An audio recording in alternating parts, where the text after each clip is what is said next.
So we got quite an interesting questions coming from Camille, our actual Facebook page follower, and we thought that we want to share with you guys and talk a little bit more about it. So her question was, how do you identify yourself? So what is your thought, Ty? Yeah, that's a really great question because it actually starts with the person in themselves.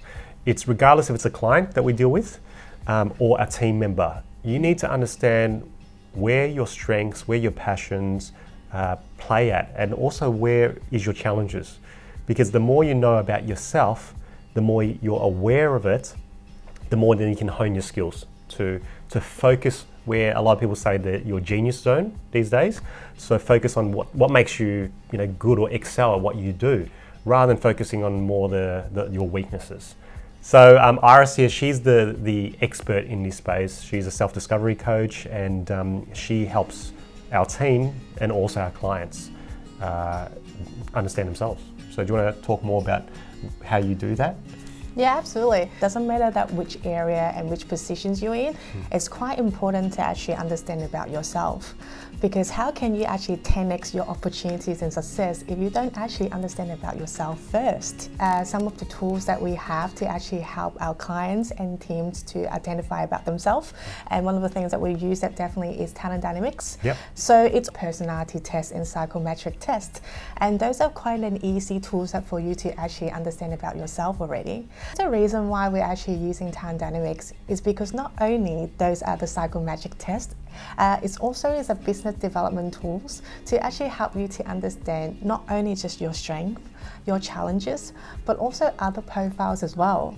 I mean, Ty, how often do we actually get clients about not understand about themselves, but also not understand about the other profile and how can they communicate with them better, isn't it? Yeah, that's right. So the aim of influencing is to connect with the other person, Yep. so that there's an understanding.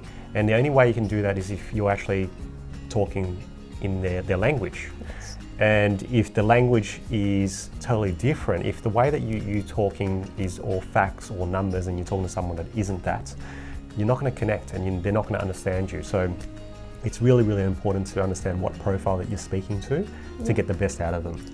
So to identify not only just themselves, but the others are so crucial in any environment, in a situation, isn't it? That's right. Yeah. Understanding that as well is really, really critical to who you are. So yeah, thanks for sharing that. And look, if you have any questions that you want to know more about careers or about yourself or anything like that, feel free to drop us a message or a line. We love those sort of comments and questions because we're more than happy to answer them. And most of the time it's questions like that we're already doing it at the moment with our clients. So yeah, looking forward to the next question that we get. Thanks everyone. Thank you. Hi everyone, my name's Ty and thanks for watching. If you want more career advice, hit that subscribe button or leave a comment below, and yeah, I'm happy to create videos around those comments, and stay tuned for more videos.